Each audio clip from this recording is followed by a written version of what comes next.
Money month में आज हम बात कर रहे हैं क्वार्टरली पॉलिसी जो आरबीआई ने अनाउंस की है और साथ ही क्वार्टरली रिजल्ट्स जो कि सीजन आजकल रिजल्ट का चल रहा है। अगर हम सिर्फ उठा के देखते हैं कि कौन कौन से इस समय सेक्टर्स हैं जिन्होंने इस क्वार्टर में अच्छा प्रदर्शन किया है और पिछले क्वार्टर के मुताबिक, और साथ ही आने वाले दिनों में उनमें क्या गुंजाइश है और कौन से खराब प्रदर्शन कर रहे हैं।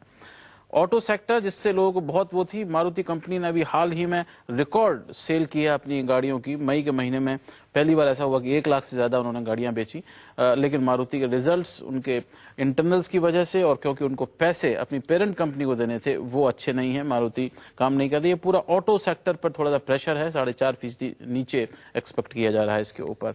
बैंक्स ठीक ठाक काम कर रहे हैं, पैसा बैंक में आने लगा है, लोग जो है बैंकिंग इंडस्ट्री हमारी एक बार जो आपने कहा कि स्टिमुलस के बाद में फिर काम करने लगी है। कंस्ट्रक्शन इंडस्ट्री ने जोर पकड़ लिया है हमारे मुल्क में एक बार फिर से, और वो मालूम पड़ रहा है कि सीमेंट कंपनीज जो हैं उनके प्रॉफिट्स जो हैं वो बढ़ गए हैं, आपको मालूम होगा उसमें।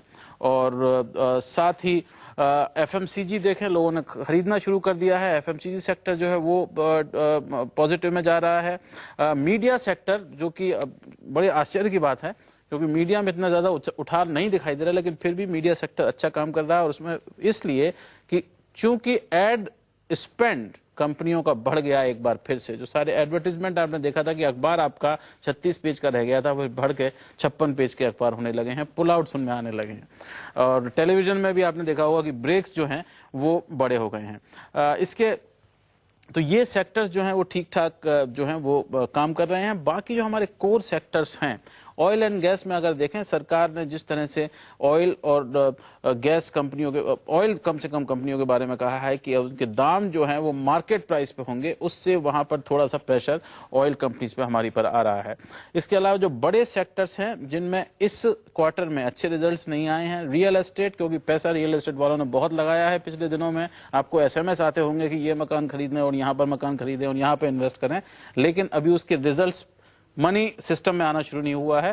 कंस्ट्रक्शन सारा कंस्ट्रक्शन लेवल पर काम चल रहा है। तो ये है, यूटिलिटीज जो हैं वो लोगों को पसंद आ रही हैं और जा रही हैं। ये मैं आपको बताऊं, ये ओसवाल के फिगर्स हैं, लेकिन दूसरी जो कंपनी उसके अगर हम देखें तो उसमें कई सारे सेक्टर्स ऐसे हैं जिसमें कि ज्यादा नहीं लेकिन कम, फार्मास्यूटिकल को उठा के हम देख रहे तो फार्मास्यूटिकल कंपनीज ने अच्छा प्रदर्शन इस बार किया है, एक्सपेक्टेशंस भी उनसे अच्छी है। पावर जो सेक्टर है वो अच्छा प्रदर्शन उसकी कंपनियां कर रही हैं, तो ये इसमें है। अलग अलग सेक्टर्स की आप बात कर रहे थे, ये पूछा था आपसे, ये कैसे संभव है कि आपके पावर सेक्टर है जो इंफ्रास्ट्रक्चर में वो ठीक काम कर रहा है, लेकिन इंफ्रास्ट्रक्चर सेक्टर की दूसरी कोई कंपनी उठा के हम देखें वो उतना अच्छा, कंस्ट्रक्शन को ले लें तो वो उतना अच्छा काम नहीं कर रही है।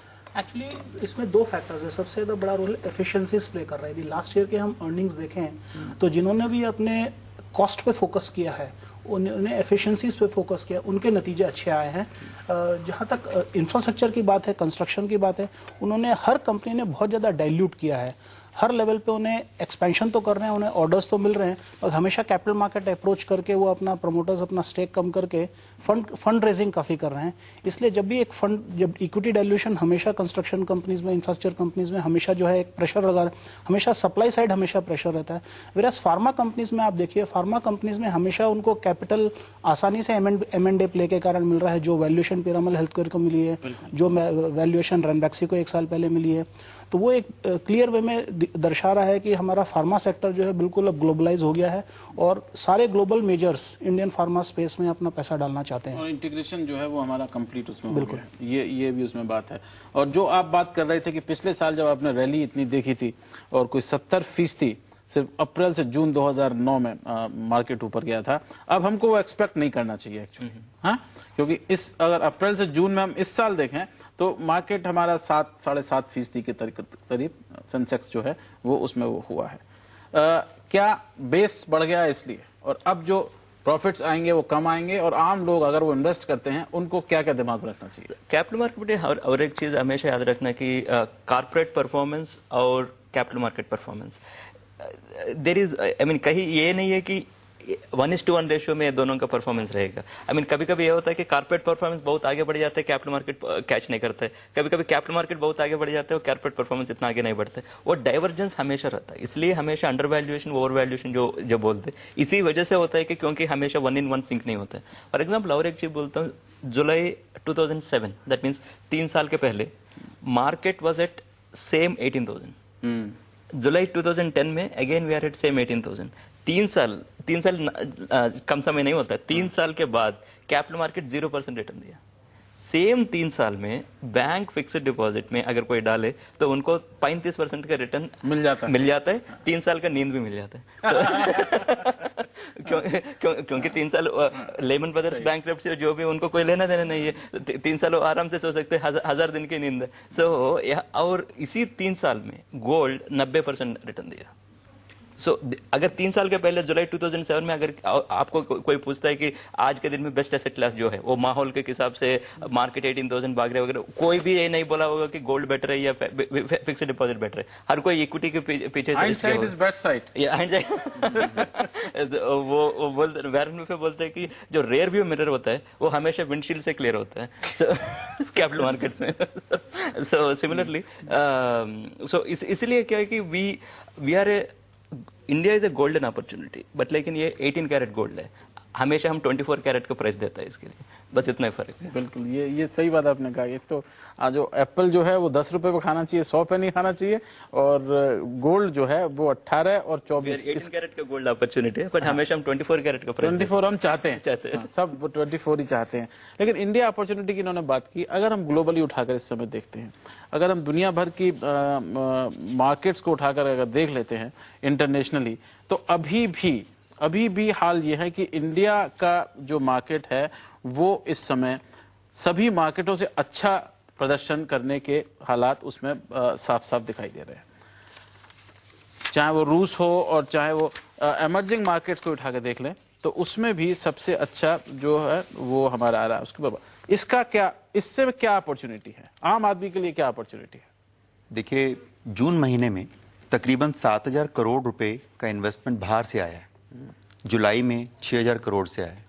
और ये एक रिपोर्ट है EPFR ग्लोबल का कि ये 51st वीक में फर्स्ट टाइम इतना ज़्यादा पैसा यहाँ पर आया है। फरवरी 8 के बाद बेस्ट आपको वैल्यूएशन मिला है सेंसेक्स का, फरवरी 2008 के बाद। तो मार्केट सब बहुत अच्छी पोजीशन में है, सेंटिमेंट्स बहुत अच्छे हैं, रिजल्ट्स भी एनकरेजिंग है। ये छोटे मोटे जो परसेप्शन, जैसे इन्होंने बताया कि मार्केट्स और कॉर्पोरेट दोनों अलग अलग चलते हैं, हम उनको मिक्स ना करें। कभी इसकी वैल्यू ज़्यादा हो जाती है, हमारा परसेप्शन बढ़ जाता है कि बहुत बढ़िया है और हम ज़्यादा पैसे लगा देते हैं। ये परफॉर्म अपने हिसाब से कर रहा है, लेकिन ये परफॉर्म बहुत बढ़िया कर रहा है। हमारा ये एक्चुअल है, ये एक सोच है सिर्फ। और जो कॉर्पोरेट परफॉर्मेंस है वो है एक वास्तविकता। तो हमें उसको फॉलो करना चाहिए, उस पर विश्वास करना चाहिए, और वो बिल्कुल सही चल रहा है। हम लोग को यही बताते हैं कि मतलब अगर कोक बॉटल है, अगर कोक ओपन करता है, नीचे लिक्विड होता है, ऊपर फिश बन जाता है, और कैपिटल मार्केट का हाइप जो होता है वो फिश जैसा है, और नीचे जो एक्चुअल होता है वो कॉर्पोरेट परफॉर्मेंस। यूनाइटेड नेशन का रिपोर्ट आया है कि India is the 9th best investment destination. उसने उसको और भी इंप्रूव किया 4 नॉच से, इंडिया के क्रेडिट वर्थिनेस को इन्वेस्टमेंट के हिसाब से मूडी ने इंप्रूव कर दिया है, यूनाइटेड नेशन ने भी किया है। 34.61 बिलियन आए, और अभी पीएम साहब ने कहा अपनी मीटिंग में कि 73 बिलियन वो एक्सपेक्ट कर रहे हैं कि इस साल में देश में आएगा। ये तो इसका मतलब है 2010 जो है ये सब सच्चाइयां हैं। और सेंसेक्स जो है ये एक सोच है। हाँ, तो इसलिए सच्चाइयां जो है ना, लोग वहां पे पैसे नहीं भेजेंगे अगर वो सेटिस्फाइड नहीं है तो इसमें अगर इस क्वार्टर के हम रिजल्ट उठा के देखें तो लोग उससे क्या सबक ले सकते हैं कि कहां पर इन्वेस्ट करना चाहिए, कहां नहीं करना चाहिए, कौन सी कंपनी है हेल्दी परफॉर्मर है, किसके मार्जिन अच्छे हैं, किसके प्रॉफिट जो हैं वो अच्छे हैं, पहले का ज्यादा थे कम है, इसको कैसे एनालाइज करें? बिल्कुल क्लियर नजर आ रहा है कि जो सेक्टर्स प्रेशर में है वो है रियल एस्टेट, वो है मेटल्स, वो है कमोडिटीज, और जो सेक्टर्स बिल्कुल जिसमें आउट परफॉर्मेंस नजर आ रही है वो है बैंकिंग, वो है फार्मा, और वो है कैपिटल गुड्स। सो इनमें मेरा मानना है कि हमेशा स्टॉक मार्केट में कभी सेंसेक्स पे बहुत ज़्यादा ऑब्सेस नहीं रहना चाहिए, एक बिगर पिक्चर जरूर नज़र में रखनी चाहिए, बट जो पैसा बनता है अब सेंसेक्स कंपेयर करेंगे तो 3 साल में सेंसेक्स वहीं का वहीं भले ही रहा हो, बट कई ऐसे स्टॉक है जो मल्टी बैगर रिटर्न्स दिए हैं। तो हमेशा स्टॉक्स पे फोकस करना चाहिए, क्योंकि अल्टीमेटली पैसा स्टॉक में बनता है। निफ्टी में तो एट द बेस्ट कोई ट्रेड कर सकता है, और ट्रेडर्स हमेशा पैसा लूज करते हैं। हमेशा इन्वेस्टमेंट में पैसा आता है, पेशेंस रखना पड़ता है। तो स्टॉक्स पे फोकस करें। कई ऐसे स्टॉक्स मिलेंगे फार्मा सेक्टर में, कैपिटल गुड सेक्टर में, और एग्रीकल्चर बेस्ड, जिसके एग्रीकल्चर एग्रो थीम जिसकी हमने बात कर रहे थे। तो इन सेक्टर के स्टॉक्स में फोकस करके अच्छे फंडामेंटल्स देके उनमें यदि इन्वेस्ट करके पेशेंटली 2 से 3 साल का इन्वेस्टमेंट रखें, तो चाहे सेंसेक्स यहाँ से शायद 25% बढ़े, मगर वो स्टॉक्स हो सकता है कि आपको 200 से 300% के रिटर्न आपको कंपनीज में भी देखना पड़ेगा। अल्फा जो बोलते हैं, अल्फा जो सेंसेक्स या निफ्टी अगर इसके बेंचमार्क इंडेक्स लेते हैं, इसके ऊपर अगर आप परफॉर्मेंस दे पाते हैं उसको अल्फा बोलते हैं। जो अगर इन्वेस्टिंग हिस्ट्री अगर देखें तो बहुत सारे रेयर इंस्टेंसेस है जहां कोई इन्वेस्टर, पब्लिक इन्वेस्टर कम्युनिटी और fund manager has been able to give big alpha better that. इतना इंस्टेंसेस है नहीं। इसलिए सेंसेक्स निफ्टी इसीलिए देखना इंपॉर्टेंट है कि बेस जनरल पब्लिक क्या कर पाते हैं। अगर इतना एक्सपर्ट नॉलेज है कि वो स्टॉक्स कोई पिक कर पाते, वो चीज अलग है। वो तो एक्स्ट्राऑर्डिनरी नॉलेज बोल रही हो तो वैरन बफेट टाइप से वो दूसरी चीज हो गया। जनरली देखें सेंसेक्स निफ्टी हमेशा एक बेंचमार्क इंडिकेटर बन जाता है कि वो क्या होता है जनरली। और उसी में अगर म्यूचुअल फंड इंडस्ट्री को देखें तो उसमें जो लोग हैं वो चुन करके लगाते हैं, और म्यूचुअल फंड्स, कुछ म्यूचुअल फंड, सारे नहीं, वो ओवर आउट परफॉर्म करते हैं आपके alpha stock market, equity market को। अभी कुछ देर में सेक्टोरल म्यूचुअल फंड्स पे फोकस ज्यादा करना। बिल्कुल, मैं वही बात कर रहा था कि किस तरह से सेक्टर ये हो सकता है, और आम लोगों की अगर बात करें वो किस तरह से कर सकते हैं। और कुछ देर में आएंगे तो आपको ये भी बताएंगे कि दुनिया की जो आप बात करेंगे, दुनिया में क्या हालात हैं इस समय। हिंदुस्तान जो है, अगर आप देखें 2010 की अगर हम बात करें तो तीसरे नंबर पर स्टॉक मार्केट रिटर्न्स की आप बात कर रहे हैं तो हमारे कैसे। अभी कुछ करना